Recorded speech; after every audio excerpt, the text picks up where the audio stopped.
There may be. I mean, I've seen on just different social media channels, that kind of thing, people that profess to be Venezuelans that are part of the in favor of the government, or if you want to call it the government in Venezuela, and that they see this as an abuse. I don't think that's a very realistic picture, though. I don't think there's a real Venezuelan out there that thinks that this is a good thing that's going on. If there is someone that does, it's what we would call the enchufados, people that are plugged in, and they're benefiting from the current administration.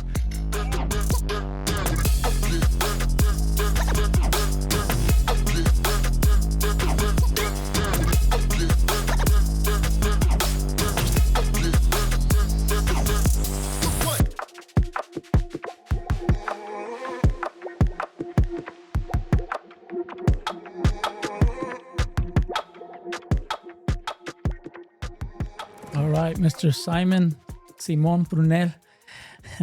Thank you for joining me in the den. It's a pleasure to have you with me. Thanks so much for having us, Pastor. We appreciate it. Amen. It's you're here with Dr. Jesus Gomez. Both made the trip here to Robstown to join me in the podcast. There's some things that are happening around the world, specifically in Venezuela, that I wanted to talk about and wanted to give maybe a voice to the Venezuelan community. But first, just a little bit about yourself. You're an attorney here in Corpus Christi? Yes, I am. And, first I'd like to say thanks so much for giving us a bit of a platform to express what has been, I guess, in our mind, a silent story. I think a week ago today, we were on New Year's Eve, something like that, or close to it. No one really spoke much about Venezuela. I mean, you'd hear about it occasionally, but it was just sort of in passing. No one took it too seriously. There were other bigger, more angry areas of the world to discuss.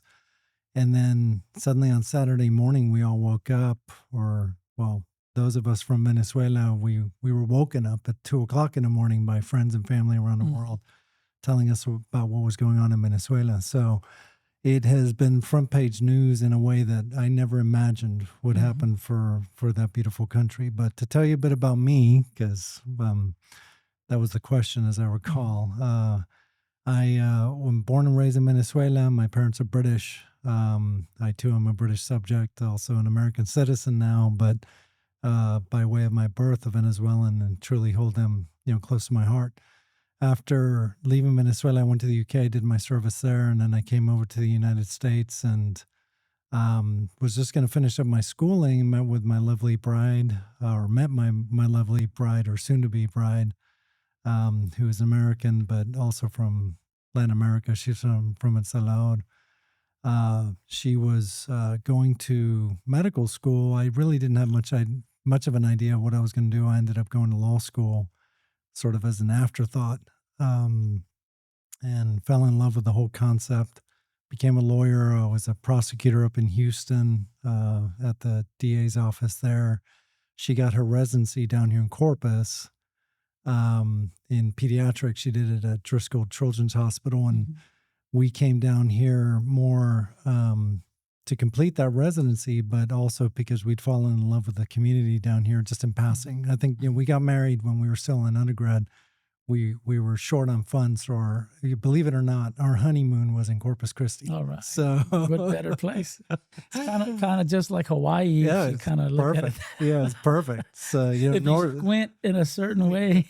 North Beach is just kind of like that. You hold your thumb up, Yeah. But we loved it, and she got her residency here. I figured out a way to get down here, thanks to the Bonilla family. I ended up, I was going to school with one of their kids, and just got a job at a firm here, and eventually just went on and did what I did. And so currently I'm what you might call a PI lawyer. So I have a firm that's located here in Corpus and in Wisconsin.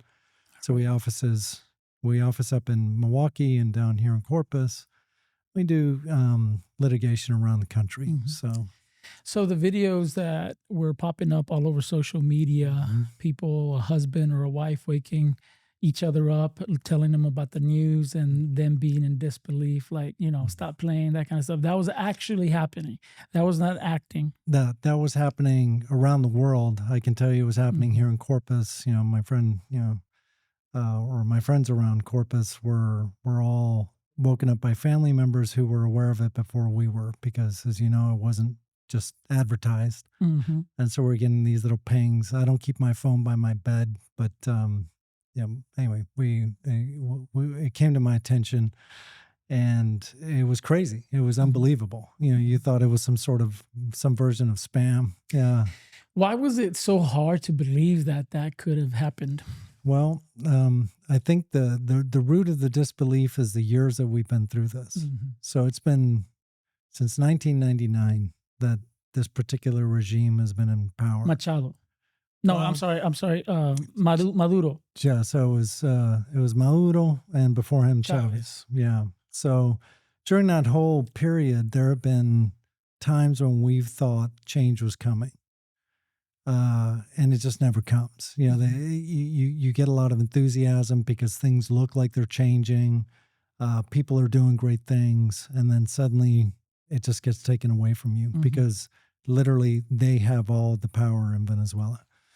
And in this case, we found ourselves, faced with, we're now in the second administration of Trump. He was in, the last time. During that time, there was some hope as well, but he wasn't as aggressive as he has been this time. And he spoke about it, and he said he was going to do it, and he did it. Why do you suppose that he's been more aggressive this term? I think it was headed that way. The last term, had he gotten in the second term, this would have happened a little while back. But the reality is things have gotten worse in the last, since President Trump left office in 2000, things deteriorated. I think COVID had a lot to do with it. The Maduro administration took advantage of that. They took advantage of the population down there. My dad still lives in Venezuela, so I was kind of seeing what was going on while the COVID was happening to us. And they went to the extremes that you wouldn't be able to imagine just to control the population. And as a result, gained a lot of strength under the guise of, COVID response, I guess. I think even here in the United States, a lot of politicians were power grabbing as much as they could, and if we'd have been a weaker public, which they were very weak. I was not proud of the public and the citizens when it came to that. But had they been even weaker, some bad things could have happened here too, huh? And the controls were crazy. And I've got family in Panama where, they had a different version of it, but they had a lot of control, grabs there where literally you were stuck in your home, and, on I think it was like Mondays, Wednesdays, and Fridays, women could go out to go shopping, and then Tuesdays and Thursday, men could go out. And it's just insane to have that level of control. But that was it was in a structure where there was some checks and balances. Venezuela, they're not. Right. So it's all controlled by, whatever you want to call it, an oligarchy, a dictatorship. Well, they just control every aspect of it. And they saw an opportunity, and I think they just made it that much worse, so that by the time you had an administration in that was really concerned with what was going on down there, you want to call it about the oil or the resources that exist in Venezuela, fine. I mean, maybe that's what draws their attention, but either way, the attention was drawn to it. And you've got an administration that is pretty robust, and when they tell you they're going to do something, they do it. Say what you will about them, just you need to pay attention to what they're saying, because they're gonna follow through. Right. So he got in Maduro got in 99. Maduro got in 2013. Chavez got in 99. Okay. So Chavez came in 99. He died 2013. I think it was 12, 13, something like that. And then he had designated Maduro as a person who was going to inherit, the reins, primarily because of his relationship with, I guess, the who's in right now, Nelsi. So that family has been sort of behind everything that Chavez started off with. Was her last name Rodriguez or something? Yeah. So recall, she's a lawyer, and the reason she came into the fold is when Chavez did his little coup back in 1992, she was a lawyer that represented him and that crew and got him out. And she has her family comes from a very long Marxist strain. Her dad was notorious for having kidnapped Niehaus. And part of the group that kidnapped Niehaus, they kept him for 3 years in the 70s. And then when they went and got them, the dad was grabbed himself, and then he was tortured by that administration. So it really developed a deep hatred in that family. And they just, the ideology was set in that family. Say what you will about what happened to the father. Was it good or bad? I mean, torture's bad. It doesn't really matter which side's doing it. So it's unfortunate what happened to him, but, he shouldn't have been doing what he was doing. So were they trying to put her in charge, Nelsie? It wasn't her. It's more her brother was the heir apparent. So Jorge is the... Like in the past few days here. Oh, yeah. No, well, now he's the president, or she's the president. So she was the vice president. Self-appointed. Yeah, I mean, I guess as the vice president, she becomes the president. The Asamblea Nacional, which is, guess who the president is of the Asamblea, her brother.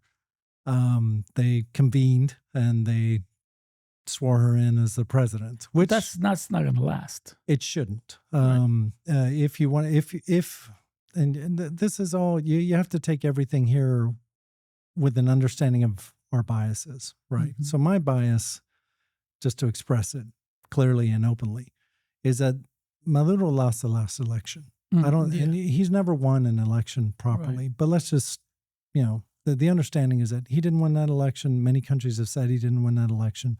None of them are legitimate. But assuming he was legitimate, then he gets taken. She would be the person that moves up and becomes president under that, scheme. So how do these guys get in power like that? The Chavez, Maduro. I can understand Maduro because he's coming from the Chavez line. After how many years was Chavez there? 14 years. 14 years. And then he kind of becomes the successor. Fidel Castro. How does that happen? There are a lot of different ways to look at it. The simplest way is to say that there were people that were in charge that didn't keep their hand on the wheel. So during a period, Venezuela was very successful, beautifully capitalist country, very prosperous, has everything. The joke in Venezuela was, God looked at Venezuela and gave them the beaches, gave them the minerals, gave them the mountains, gave them the fauna, gave them the beautiful women, and said, I gave you too much. So now I will give you the politicians. That'll mess it all up. That is the joke. That'll mess it all up. What happened, I think, is during the time of prosperity, the people that had kept too much and they didn't share it. Now, I'm not a socialist by any stretch of the imagination, but there is a social responsibility that exists, I think, in the world that sometimes gets ignored. And I think that's what happened in Venezuela is, the people that had weren't giving enough to the people that did not have. And then on top of it, it's an oil-driven economy. So when OPEC was and still is, in control of the price of the barrels of oil, we prospered under the $100 barrel of oil. And this is $100 back in the 80s. Now, when that dove down, suddenly they lost a lot of the economics. So things started getting a little bit serious in Venezuela. So what was just an abundant prosperity that they could, even though they were taking it all for themselves, they could still share with the others. When they couldn't share with the others, then people started responding.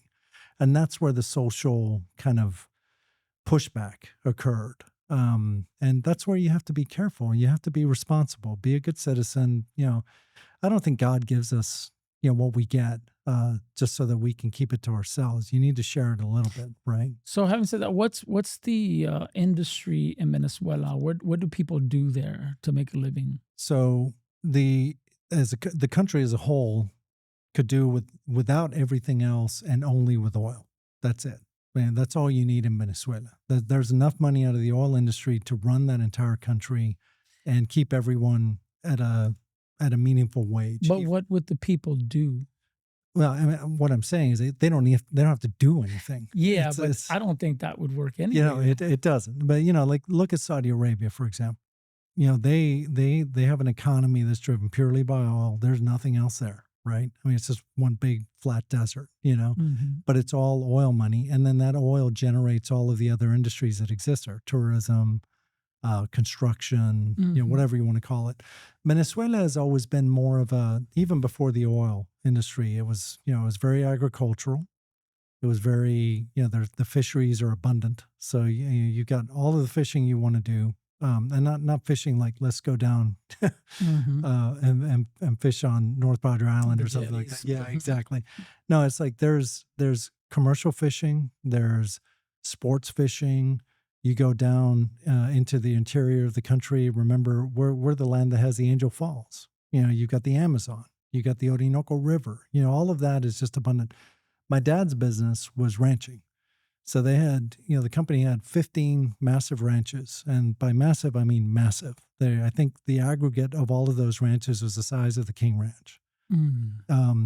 They had so much beef cattle on those ranches that they exported beef to the Caribbean, Central America, other parts of Latin America, and to Europe, a little bit to the United States.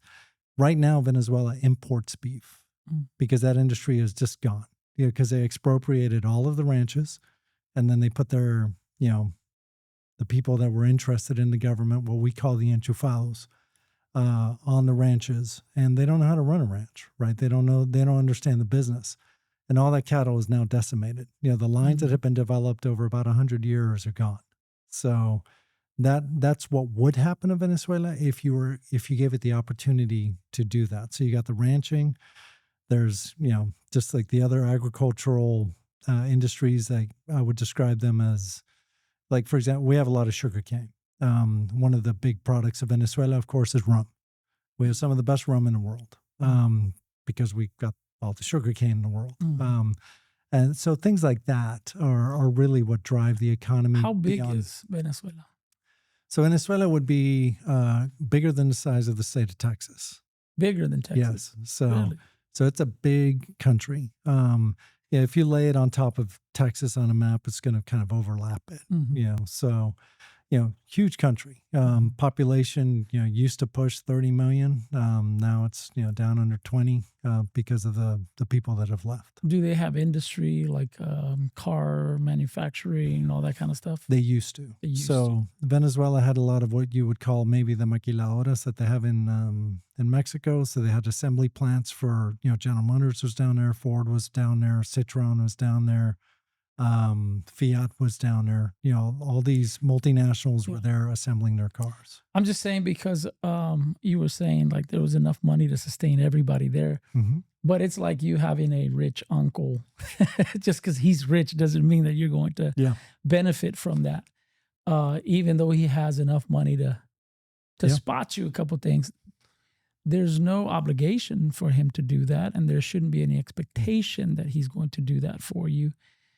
So in a country like that, just because the country is rich, there still has to be an opportunity for the people to be able to grab some of that in a, of course, ethical and proper way. So are those channels or those avenues available to the people? Not today. Back then were they? So back then, you know, I'll be the first to criticize the back then as well. So we had a president called Carlos Andrés Pérez. Probably the last true capitalist president in Venezuela.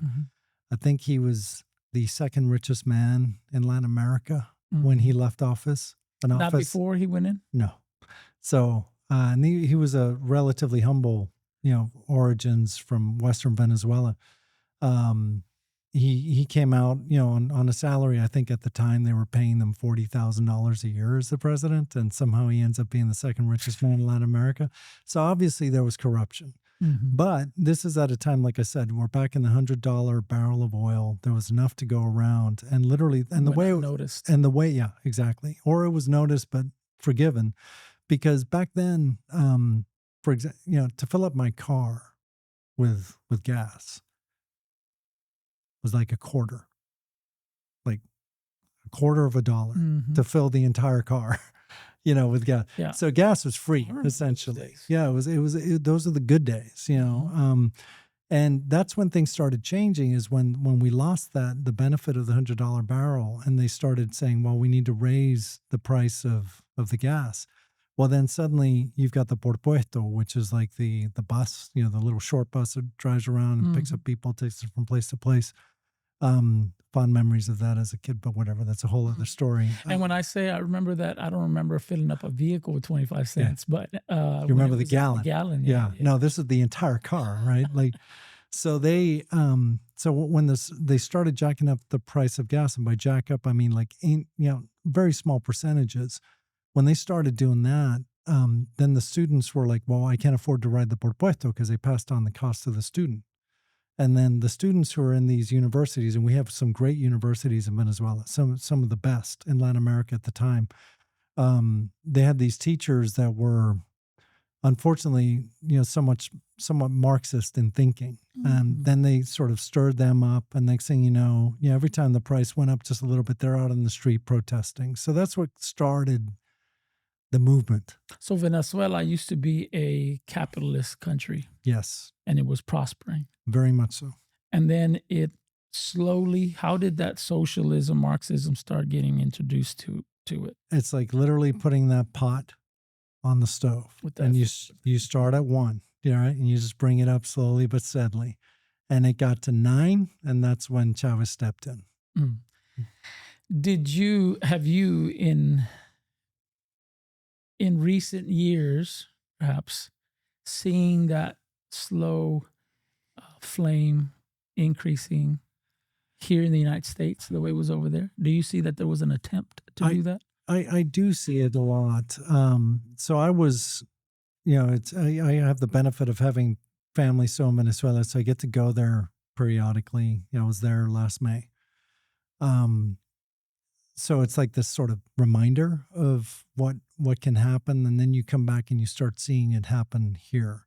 And I'm a plaintiff's lawyer, right? So if you ask me, outside of this context, which way I lean, I'm probably more lefty than most when it comes to things. I don't mind suing people. I think corporations are looking out for us. Like that's sort of my job, essentially. Now, that's how I think, I guess more economically, but I see it a lot here in the way the universities are turning. And I can tell you, I know this because I have 5 kids, right? And they're all of college age. One of them's just about to go into college, but I've got one who's an attorney at my firm. He went through the whole process, and he went through a very conservative school. And then he finished up down here at A&M Corpus Christi, great school, by the way. Shout out to them. They're fantastic. I don't understand why we're sending our kids anywhere else, but whatever. But he went to Ohio, went to a very conservative Catholic school in theory. When he got there, though, he found out that there are people teaching some seriously questionable theologies, questionable social concepts and precepts. And when he went up there, it would have been like 2018, that time period. So things were already turning pretty dramatically, and had turned, by the time he got there. And I think that's where, those are the seats of I guess, social reform. And unfortunately, reform is not necessarily a good word, but that reform has tended toward probably not the best outcome for what I see in the United States. And I can say that, I think, quite freely, because I love this country as a country that I adopted. Like, I came here thinking, please take me. And they did. And I thank God, every day for that. And, I have benefits that my fellow Venezuelans don't have. My parents had wealth, and I had an education. So I was able to come in here the right way, as they say. Right. But, and I did get to take advantage of that pre-9/11. But the fact of the matter is, back then, things were very different in the United States. It was an ideal country. It literally was that. It was, the light on the top of the hill, or whatever. Beacon. Yeah. So, why is it that it's happening in our schools? Why are universities or that mindset so prevalent in our universities? Do you think that is on purpose? Do you think that there is some kind of agenda for it to be so prevalent in our universities, those Marxist ideas, socialist ideas that professors seem to push in our universities? Yeah, Or you just think it's just I don't accidental? profess to be a scholar on this subject. I know that we're a homeschooling family. Mm, So again, I'm good. gonna show my bias That's good. yet I mean, again. We like my wife and I both believe that the source and truth of character is the family. mhm, And without that, you have some difficulty developing good citizens. right. Unfortunately, I think the schools are designed to break apart the concept of Mm. family. We have, Why? Why do you think? I don't know if there's like this deliberate assault on the family so that then, there's this particular ideology that can be pushed forward. But It kind of seems like it's deliberate, don't it? it does when you think about the outcome, Mm. right? I try not to be a conspiracy theorist because, I'm in this country for a reason. I believe that, the conspiracies get squashed over here as opposed to the ones from where I come. Mhm. And that's why I love this country. So were the conspiracy theories over there true? They are They are true. 100%. So you kind of have to be a conspiracy theorist to keep them from becoming a reality, don't you? Yes. Mhm. And I'll tell you, like, one of my big things is, there's two things I vote on, and it's, guns and babies. Mhm. Yeah. I don't kill the babies and don't take our guns. Right. That's my basic philosophy. And Did they take the guns in Venezuela? yes, that's Yeah. the thing. So, Venezuela had the Carta Blanca. Back in the day, the only way you could have a gun is if you had the Carta Blanca, right? And that was only given to the favored few. Mm. And then, well, the politics turned and the Mhm. favored few were a different type. Back in the day, it was like, well, it's all the good guys had the guns, but then suddenly all the bad guys had the guns. And you see the push here to try to get rid of Yes, taking our guns. right. That's deliberate as well. It is. Any little thing happens, it's the guns, Exactly. So, gun control. and that's, unfortunately, it's, there's a little bit of truth to some of it, but if they didn't go so far, Mhm. but it's like everything else. But their It's- goal is to go far. Their Right. goal is to take them. Yeah, you and I having a very casual conversation about guns, we can talk about limiting the rights of Mhm. guns. Right. The problem is that there are people that just have this ideology that there should be none, so Right. that only the government can have them, or whoever it is they choose to have them can have them, and that's where things get a little dodgy. Yeah. Do you suppose that we don't have enough? Guns. Because they were the whole Second Amendment was so that we could defend ourselves against Mhm. governmental tyranny, right? If the government has tanks and all that kind of stuff, like how are we going to do it with a AK, or I mean, not an AK, an AR, Yeah. which is not an Yeah. automatic weapon. It's just a rifle. It's it really depends on, do you really believe there's going to come a point where you're going to have to face the government? And, Right. a lot of people woke up on Saturday morning that are not in favor of the current government or the current administration, and I'm sure they were thinking, "Gosh, I wish we had some guns." Mhm. Um, And the reason that that's a reality is because we have guns. right. You know what I mean? Mhm. If we didn't, that same question that you just posed, do you think that a day will come where we would actually have to use them? When you don't have them, yeah, that day will come. Right. But when you have them, it's more likely that you're gonna keep that day Mm. a bay. And it's an interesting conversation here in Mhm. Texas, right? Because Texas, it's almost like you're like, what's this problem you're talking about? Mhm. But I bet, we try cases in virtually every state in the nation. So, And having said that, you see the end of capitalism, the introduction of socialism into Venezuela. You see the removal of guns. When did they start taking the guns from Venezuelans? it actually happened before Chavez even got there. Really? So there was already this leaning in that direction. Laying the foundation Yes. for a Chavez to be able to come in. Right. And in a way, he was sort of the part of the cause because, he did his little coup back in 1992. Of course, he was in the military, so they had free access to the guns anyway, so it wouldn't have mattered. Mm-hmm. who was in control of the guns. But they'd already started deteriorating that right at that point. Once they came into power, it wasn't only the guns that they took, but they'd already taken them pretty much anyway. The next step was to erode your constitutional rights. Mhm. And they did that by, changing out the Supreme Court. You weren't allowed, there were people that were disenfranchised that otherwise could have been, able to involve themselves in politics. We saw the most recent version where Maria Corina was taken out as a potential candidate on some trumped up charges. So she couldn't run for president because she was technically a criminal at the time. Mhm. So Maria Corina Machado. Machado. Yes. So she's the one behind Edmundo, who's the guy who won the election, we say. The Nobel Prize winner. She is. Peace yes, Prize. Yeah. A beautiful lady and just a good friend. I'll just say that right up front. So she's a good friend of yours. So yeah. And Right. and when she went and received the Nobel Peace Prize, one of the ladies that went to school with me, Gabriela, she's a wonderful lady. She's a musician. She played the Himno Nacional for her, and they sat at the piano and played it together. It was beautiful to watch. So Wow. just a glorious moment. So. Yeah, that's amazing. So let me ask you this: how many Venezuelanos are there in the United States? Oof, I couldn't tell you how many there are, but if you try to take an Uber over in Florida, they're all here apparently.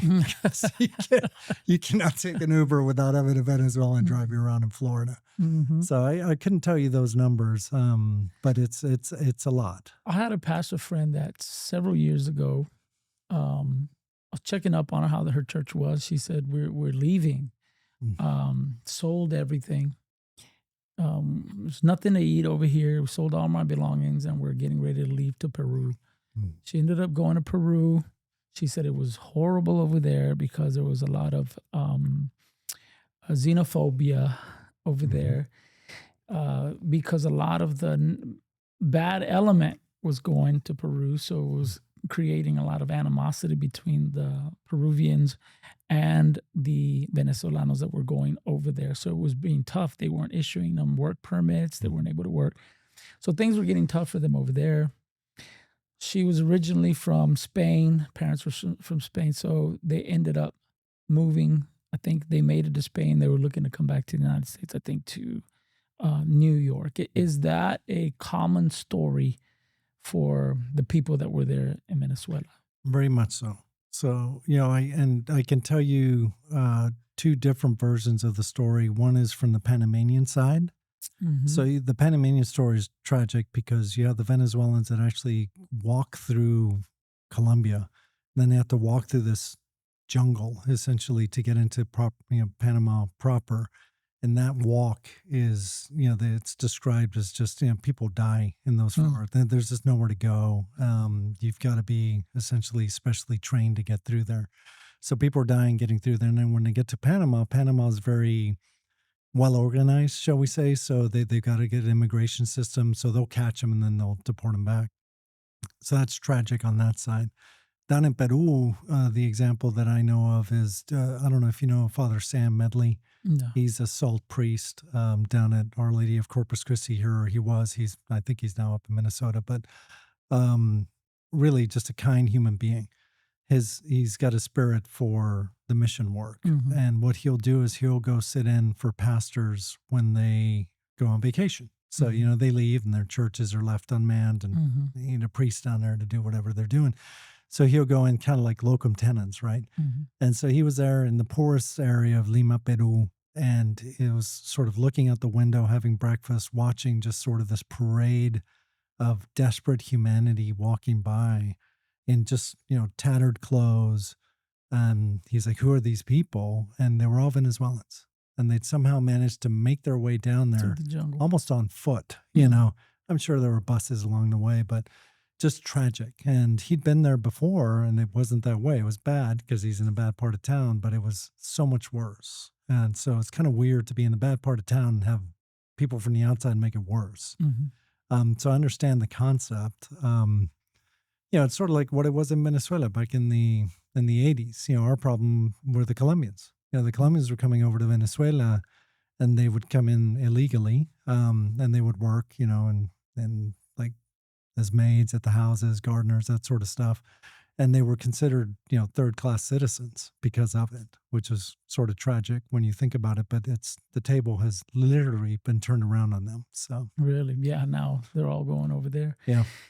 Yeah. So how has the ICE situation been towards Venezuelans? It was for a while there. Venezuelans had sort of this not a most favored nation type of treatment by ICE, but they would necessarily be kept here even if they were contacted by ICE.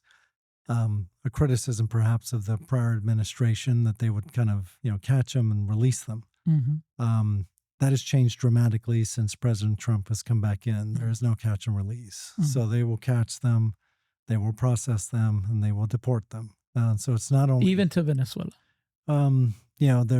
You hear the different stories of what's actually happening. I know there are some flights that were going into Venezuela. I know a lot of them were going to El Salvador because El Salvador was taking, they have an agreement with the U.S. now. That was one of the first things that Secretary of State Rubio did is he went down there and banged out a deal with them where they would take Bukele or yeah, so they would take the deportees and put them in that prison that they have there. So that's kind of a tragic circumstance of all of this is that there are a lot of undocumented Venezuelans here because of what's happening in Venezuela. They came over here illegally. Understandably, that's wrong. You should try to come in, legally. Yes. So I had somebody when I posted, I was looking for somebody from the Venezuelan community to sit down and have a conversation with me. Somebody, and I know it was a liberal-minded person, said you should have two different points of view sit down with you so you can get a view from both sides. Other than the regime, is there anybody that has a different point of view of what's going on? What happened with Maduro? You can fairly say there are two very distinct points of view, right? There's the side that's been asking for this to happen at some point. Then there's, of course, a very small minority, I would say, that consider this an abduction and sort of an abuse of sovereignty.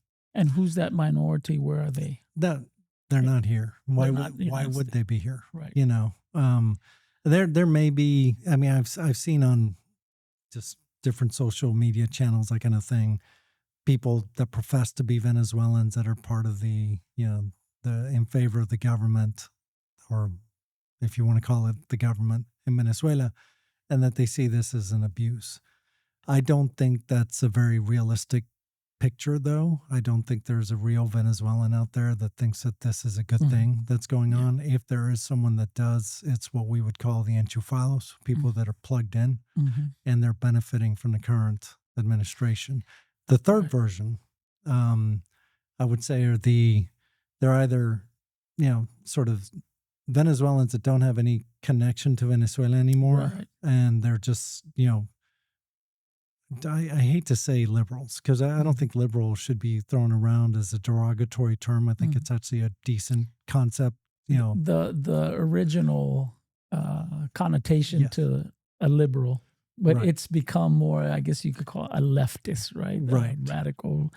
Yeah, so the radical view, I guess. Yeah. So if you've got a radicalized non-Venezuelan, they will express their disgust at what happened without really taking into account for what's happening in Venezuela.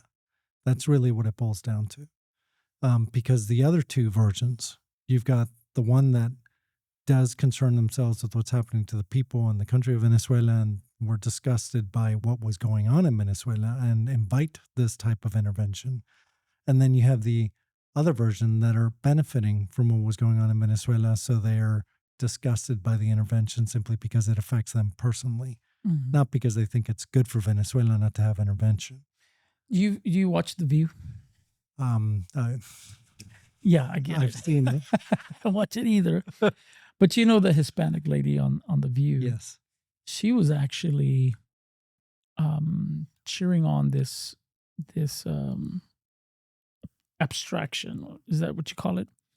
And the other women on The View were kind of like, shut up, right? But she was applauding it, that this had to be done that it's something that the people were waiting for a long time ago, that the people from Florida voted for this. This is what they voted for. And the other ladies, they just didn't understand, right? Because unless you're familiar with what's going on over there, you're not going to get it. Right. So in a nutshell, if you will, or if you want to go into detail, what actually is happening in Venezuela? When we say what's happening over there, what is happening?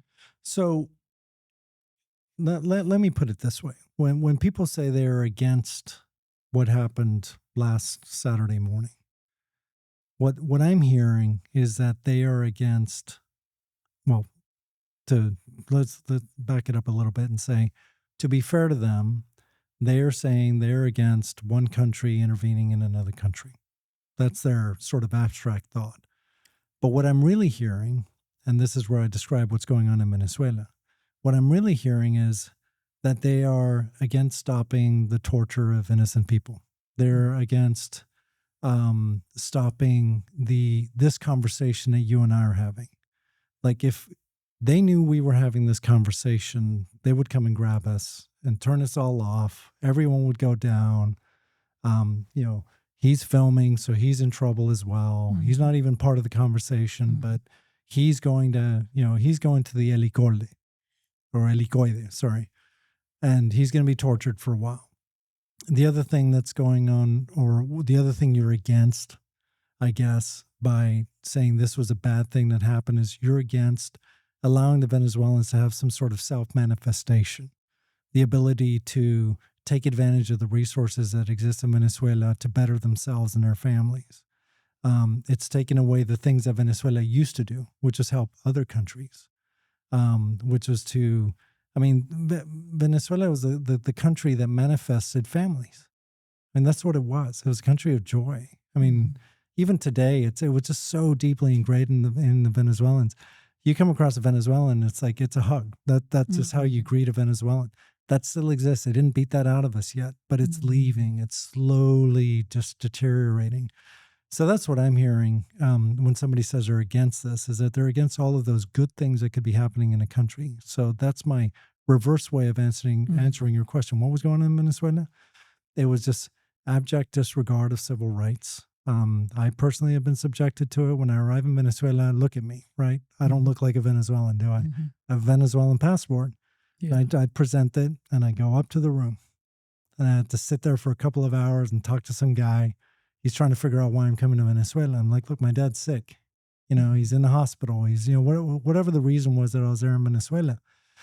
And they're just trying to poke around and see what's going on. And you're like one decision away from ending up in one of their little cells for a while they just, decide whether they want to let you go or not. Zero civil rights. I'm not going to get a lawyer, it's just like all of those things are going on in Venezuela. And that was super tame, what I went through. Even leaving Venezuela is a problem. When I leave Venezuela, I present my passport. They look at it. They don't see a visa for the U.S. It's like, well, how are you going to get into the U.S.? Or, you have to go through Colombia or go through Panama because there's no direct flights to the U.S. They're like, how are you going to get into the country you're going into? So I'd have to slip out my American passport or my British passport. And they're like, well, what's going on here, And you'd have to explain the reason you're in Venezuela again. And generally speaking, the individuals, the people who are doing those things at the checkpoints or at the airport, they're good people. They just work. Then this is their job, right? And then they realize they're not getting into trouble because they let you out because you're just this guy that came to visit his dad. But they're looking for that opportunity. And unfortunately, it's sort of built into the system because they don't get paid very well. And there's, I don't want to say there's a KPI or something like that. They have to catch a number of people or whatever, but they have some sort of quota, I'm sure. And they're wondering if you're the quota. So it's a straight up dictatorship over there. Yeah. What people were protesting here not that long ago, and no kings. Those people protesting that were the same people that were upset that a dictator was captured. Right. It's funny. It's funny. And my comment to people, and I'm on social media a little bit about this, but I try not to be too much, just because you get into the keyboard warrioring. It's just, you're not going to change anyone's minds. But one of the things that I see is that there are people who are convinced that simply because it was done by this administration, it has to be bad. Right. because this administration is bad in their mind. The problem is that this administration can be bad and this can be good, and those two things can happen at the same time. There's no reason for those two to be separated. I don't agree with it, this concept of them being bad, but even if you do believe that, you can get past that and understand that this might be a good thing that they did. Yeah, one of the arguments was, they did it for the oil, the drugs had nothing to do with it. And it's like, okay, so the oil was being taken anyway. Right. I believe China was there on the day that he was captured. Yes. Earlier in that day. They were still there when they showed up. Delcy was in Russia at the time. Russia's also taking the oil. Right. I think they're giving it to Cuba too. Yes. Is that correct? And that's really what they're saying, is that they're going to be taking the free oil that they were giving to Cuba. They're going to just take it. They're going to pay for it. And then they will monitor that money and give it back to the Venezuelans. That's what they're saying. Now we'll see what happens with that. But and then Cuba was mad about it. The president from Mexico, she was mad about it. I said, well, duh, of course they're going to be upset about it. Right. Of course Russia's going to be upset about it. Of course China's going to be upset about it.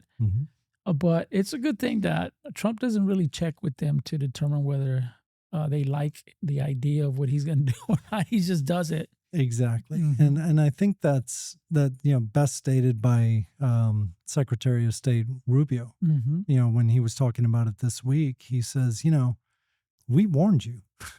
We literally told you we were going to do this, and he had an opportunity, Maduro, had an opportunity to leave. He could have taken all his toys and gone somewhere else. They gave him that opportunity, and he did not. So they came and got him. And I have this little chat. This is sort of a shout out to my Colegio Internacional de Caracas. We have a little chat going from the guys that went to school with me back in the 80s, and they're over in Florida for the most part. But they were like, new Trump, same story, right? Like nothing's going to change. This is last summer, and I told them, it's like there's an indictment out for Maduro, and they're setting it up so that they can go get him to prosecute him in this case, exactly like they did to Noriega. Like that was, like I'm saying, this is the playbook. Like it's not very creative. It's actually been done before, except on a grander scale because Venezuela is much bigger. And they all sort of laughed at me. And then when this happened, one of the first comments by one of my buddies, Dave Sassy, was like, Simon was correct. Simon says. It's like it's one of the few times I got it right. So I mean, I think this is the plan was to get him, prosecute him in New York. We'll see how that plays out. Yeah, let me ask you this. So Venezuelans here in the United States, what percentage would you say are conservative or Republican? What percentage would you say is Democrat? I'd say, it's the same as any other, community. You've got some very conservative people and very, I guess I'd say liberal people in that.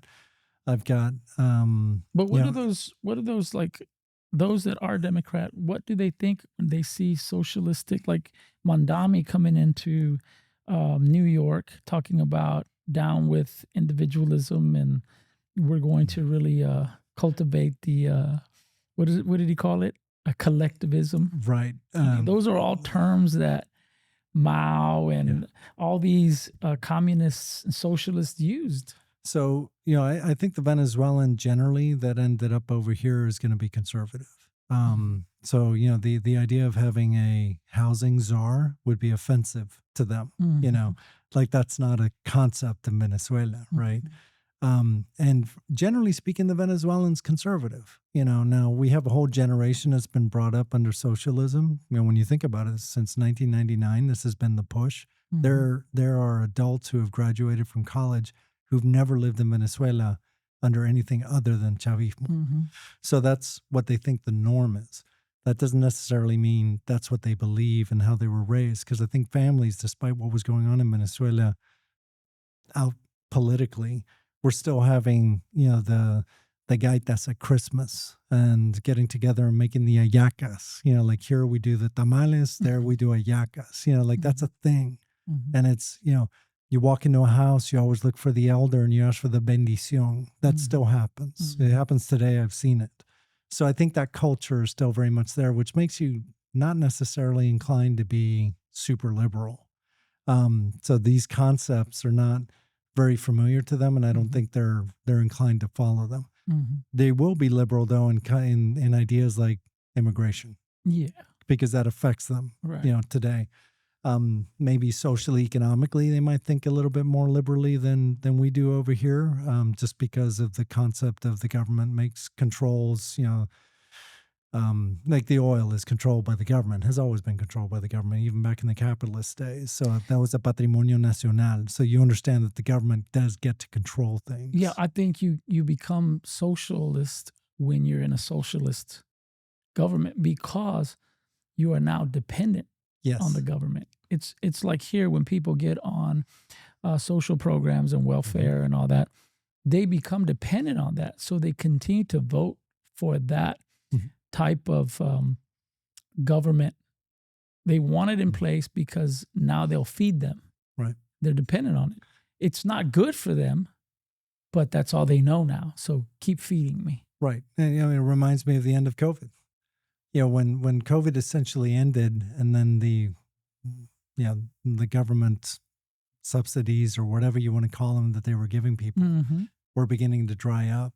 It was hard to get those people to come back to work. I've got a business. I hire people to work for me, and suddenly it became very expensive to get them to come in because, well, I've got this already. Give me something better than this, which, maybe that's a whole other discussion about what the value of the minimum wage is and all that. But I know I certainly am nowhere near minimum wage. You can't be. I mean, it's just unrealistic. So, yeah. So what do you think happens now? Do you think Venezuelans start going back or actually with this vice president that, has positioned herself back in there, do you think the United States will come in and make some changes and maybe allow Machado to come in and take some kind of control there? Or there are a lot of different thoughts on it, and I'll just give you my personal version. Right, I believe that this administration, when they went in and did this, did not have a one-night plan. This is a 2-year, 3-year plan. They just call it the remainder of the Trump administration plan.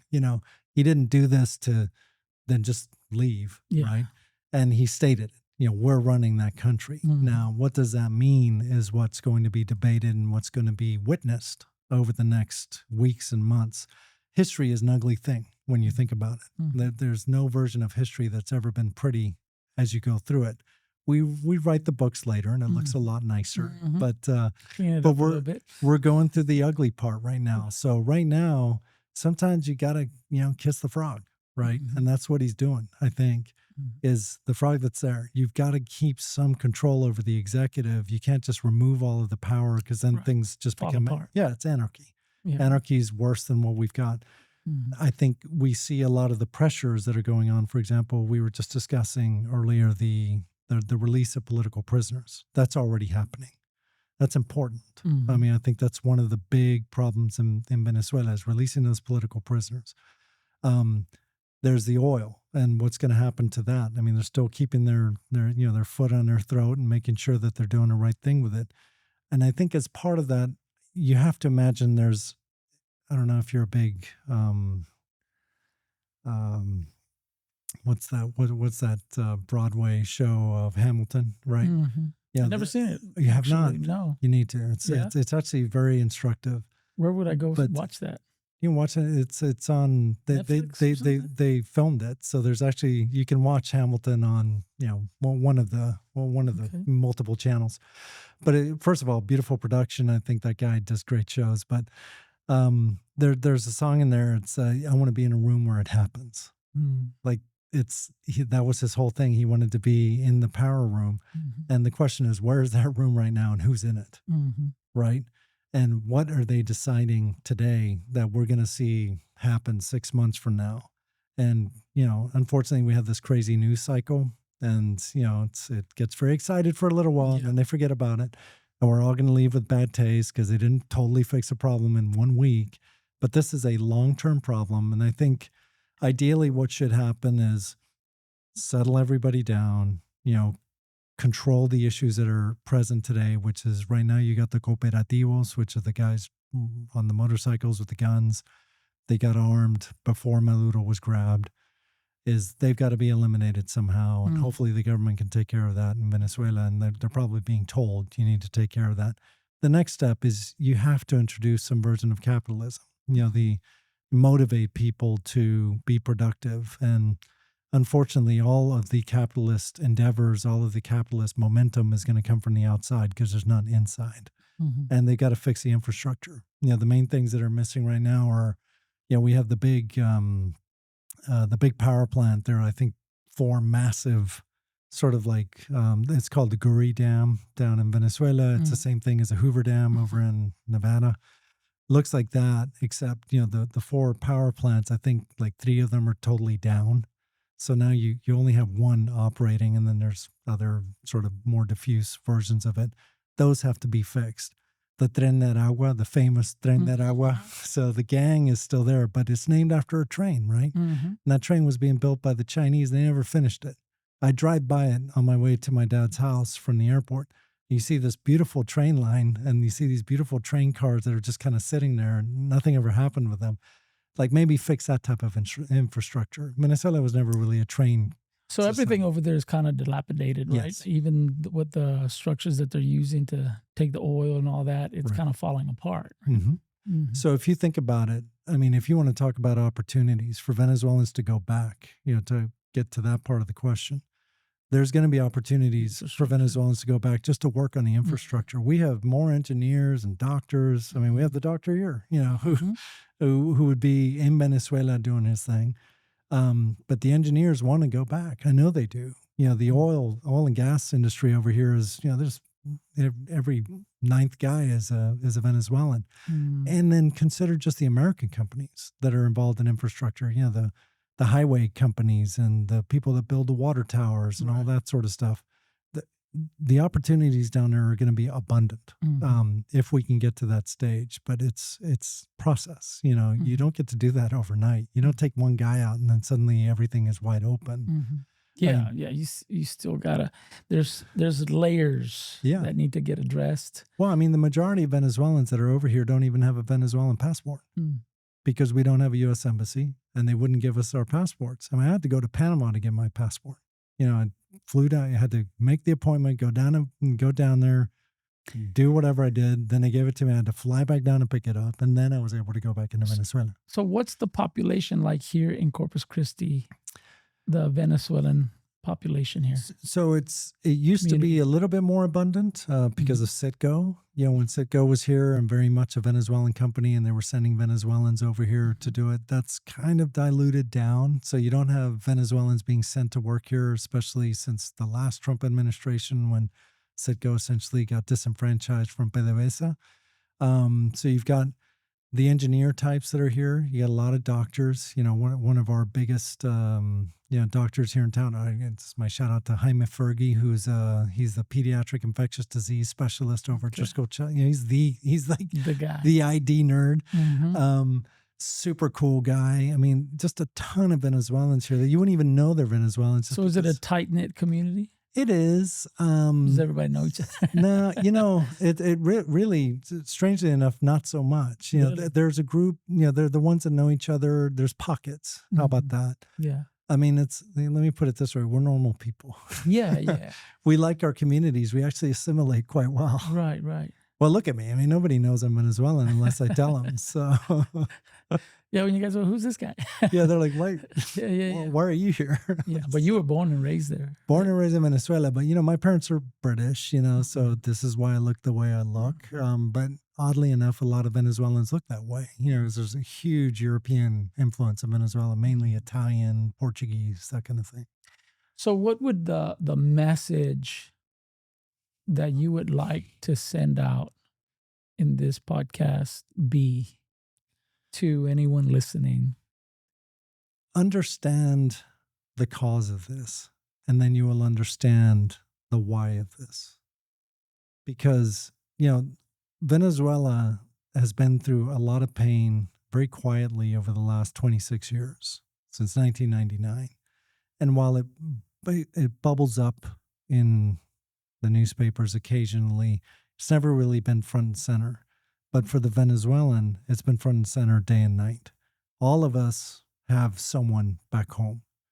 And the ones that don't have someone back home have the abuelita who wishes he was back home. Mm-hmm. And she's complaining in the back room about wanting to be back home.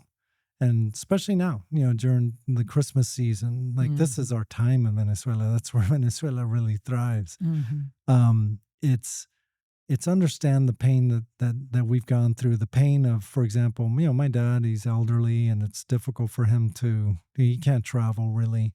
So we have to go to him. But when you have an administration like this, it prevents you from visiting. Like you simply cannot go see your family. Imagine if you couldn't go see your dad. Mm-hmm. That's tough. It is. It's tough, especially at those those later stages. My mom died 10 years ago, and even then there was difficulty getting back to Venezuela and being there for them. My kids, they haven't gone to Venezuela. One of them has never been to Venezuela. The other ones, they don't remember Venezuela at all. And to not be able to share the beauty of your country with your kids is really tragic. It's imagine if you came from West Texas, but you live in Corpus, but you want to show them what it looks like in West Texas, but you can't because, you're not allowed to be over there and that kind of thing. It's really just very difficult. Just that very basic thing. That's sort of maybe a little white privilege, by saying that. But the more real thing is the people who are there who can't leave. And if you have any heart whatsoever, you would understand what this is all about. And to start spouting off about left or right or that kind of thing, it just tells me you're misinformed and should maybe just take a beat and have a look and see what's really going on and understand what actually happened last Saturday morning, rather than just sort of make this assumption that it's an invasion or some version of a kidnapping, because I simply don't think it is. Will the courts think differently when they address it? In that case in New York, that'll be very interesting, which, I'm professional enough to understand that that's going to be very interesting. So saw signs everywhere, libertad.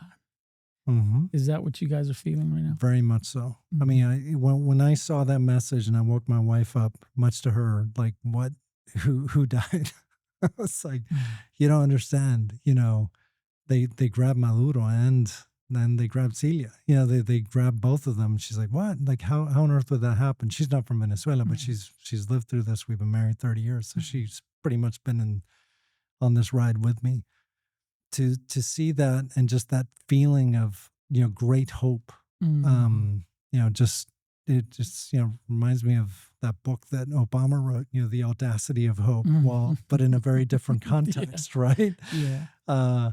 It was like, wow, maybe, just maybe this is our time and we'll be able to get home. So it just makes our military, to me, our leader, look like superhero-ish kind of, I heard that we went and kind of were able to get around Chinese technology that had been set up to protect them and radar and all that kind of stuff. And they created a diversion, a distraction with the jets flying over. And while those were flying over, the helicopters were coming into the compound and kind of doing their thing. Did you hear anything about that? Yeah, it's, after the fact, just hearing that General Kane, I think his name is, when he described the whole process was amazing.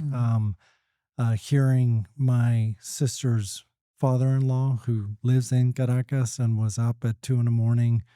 counting when the bombs were dropping, and he was reporting, it's been 2 minutes, bomb number, whatever it was. Just the extreme display of force.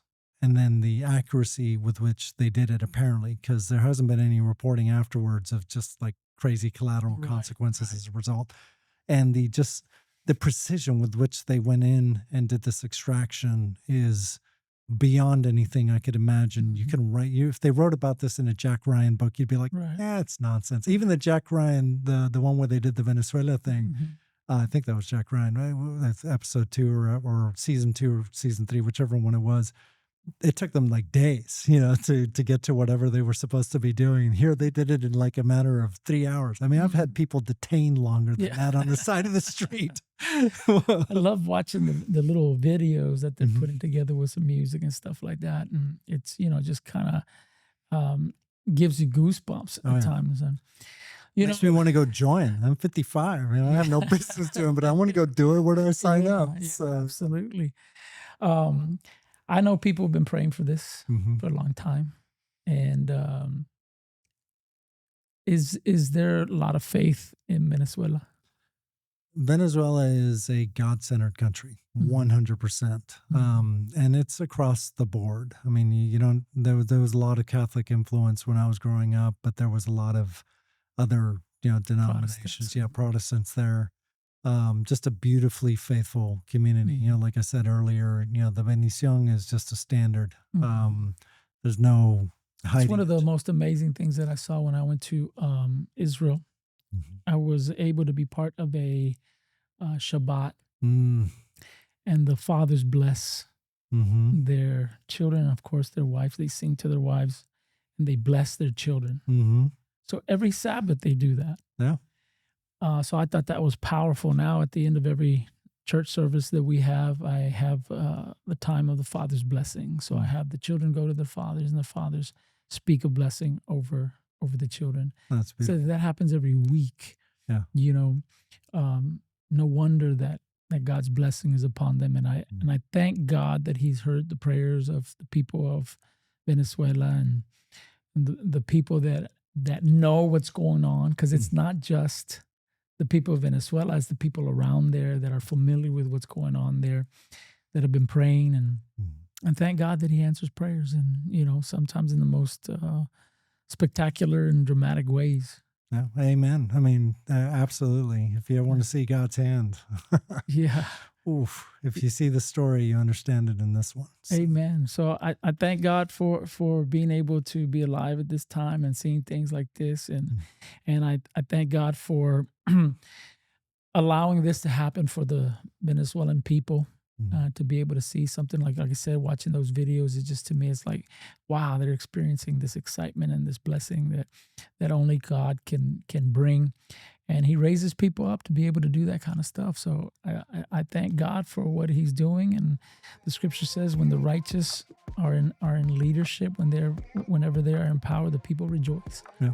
So I thank God for who He's placed in power at the moment in our country, and thank God for that. And Mr. Simon Purnell, thank you for joining me in the den. It's truly been a pleasure. Yeah, well, it's a pleasure to be here. Estamos a la orden, as they say, and glad to be in the den. Yeah, and congratulations to the Venezuelan community. No, thank you very much, and thanks for having us, for getting some of the word out there. Yes, sir.